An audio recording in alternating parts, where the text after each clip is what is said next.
Today, class, we're going to learn about the prefixes un and re. Can we read that together, please? Prefixes un and re. Can you tell your neighbor what we're going to be learning about today? Prefixes un and re. All right, fantastic. What about prefixes un and re? I'll read it, then we'll read it together, then I'm going to have you tell your neighbor. Today, we will correctly spell words that begin with the prefixes un and re and determine the new meanings of the words. Can we please read that together?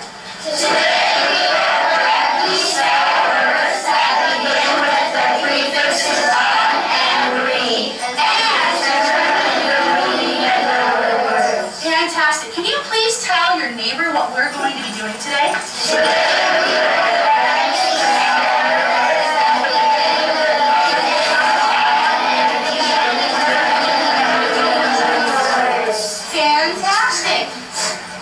you guys may ask yourselves, but Miss Walters, why do I need to know this? How many of you guys have questions? Why is this important? Yeah, right? It's important to know for two main reasons.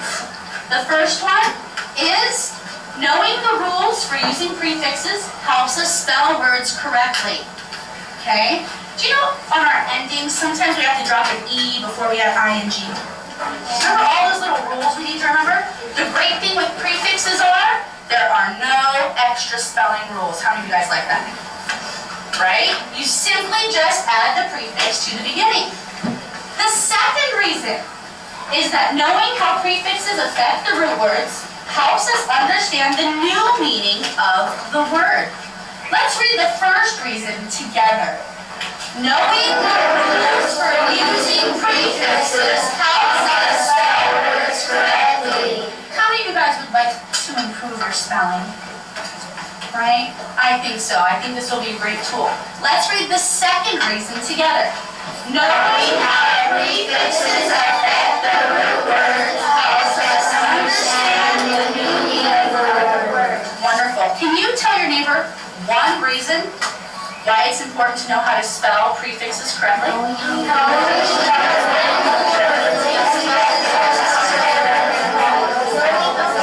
you tell the other neighbor another important reason?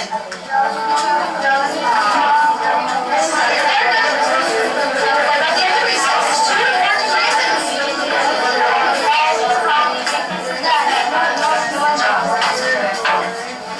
Fantastic.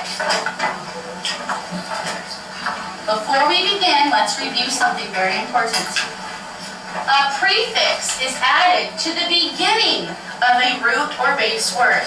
Where can I find a prefix at the beginning of the word? Can you tell your neighbor where to find a prefix? We find prefixes at the end of the word, don't we? No. Suffixes. Fantastic. You guys are so smart. I knew you'd remember that. For example, I simply added "im" to the word possible. Did I change the word possible at all? No. I simply added my prefix. Let's check the next word. Preview. Did I change the word view in any way? No. I simply just added the word pre. Very good. So now, let's learn what un means. I'll read it, we'll read it, you'll read it to your neighbor. Prefix un. Adding un to the beginning of the word makes the original word have the opposite meaning. Opposite. Opposite. Can you please discuss with your neighbor what opposite means again?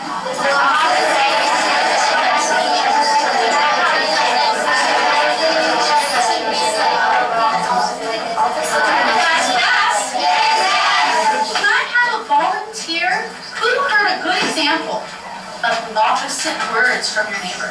I heard a lot of them. My partner told me that opposite means something different. Something different. Fantastic. Whose neighbor told them a good example? For instance, the opposite of up was something. The opposite of left was this.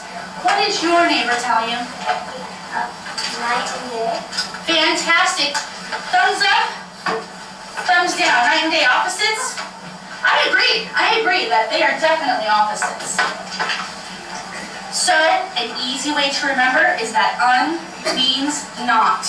For example, unafraid must mean not afraid. So our next example would be unhappy. Is this person happy or not happy? Raise your hand. They're unhappy. Are they happy or are they not happy? Yes, sir. They are not happy. They are not happy because the meaning means not. Something to help us remember, I'm going to have everybody do this sign for not. You see that means the big X? It means not. Okay? Can you please tell your neighbor what the symbol is for not?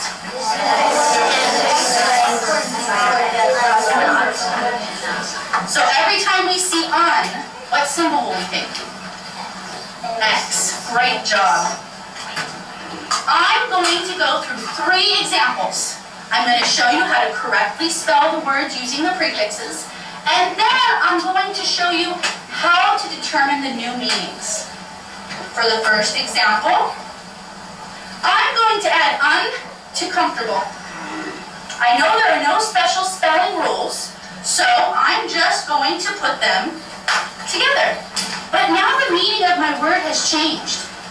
I know that means not, so this must mean that I am not comfortable. I've got 2 more. I'll ask for volunteers on the 3rd one. How about that? I can see a lot of you guys are eager to answer. That is fantastic. Sometimes students can be unmotivated. Added to motivated means not motivated. You guys seeing where I'm going with this? I've got 1 more. I will ask for volunteers. And organized. Well, do I need to change the spelling to add to organized? No. No. What do I need to do first? Yes, sir. You need to add the to organized and make unorganized. Fantastic. Thank you. Have a seat for me. I appreciate it. But now my hardest part is determining the new meaning. Means not. So this must mean what? Sir. It means not organized. Not organized. Tell your neighbor if you agree with this. Yes. Does unorganized means not organized? Fantastic. Now it's your turn. Please get your whiteboards out. You may take your lids off of your dry erase markers now. Yes, sir? Did I misspell your? I forgot what letter, class. R. Alright, I'm gonna have to write a note so I can fix my presentation. Alright, get out, you whiteboards. Thank you. Alright. Are you guys ready for your first task? Yes. Can you please add the prefix to the word do? Before you show me, I'd like you to check your work with the neighbor. See if you guys came up with the same answers.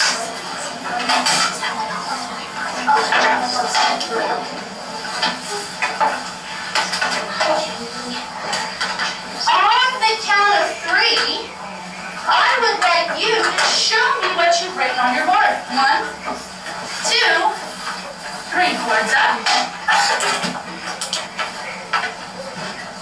Fantastic. Now comes the challenge. What does our new word mean? You may discuss your answers with your neighbor before you put them on your whiteboard. What does the new meaning, how does it change our word? What's the symbol for on? Good job.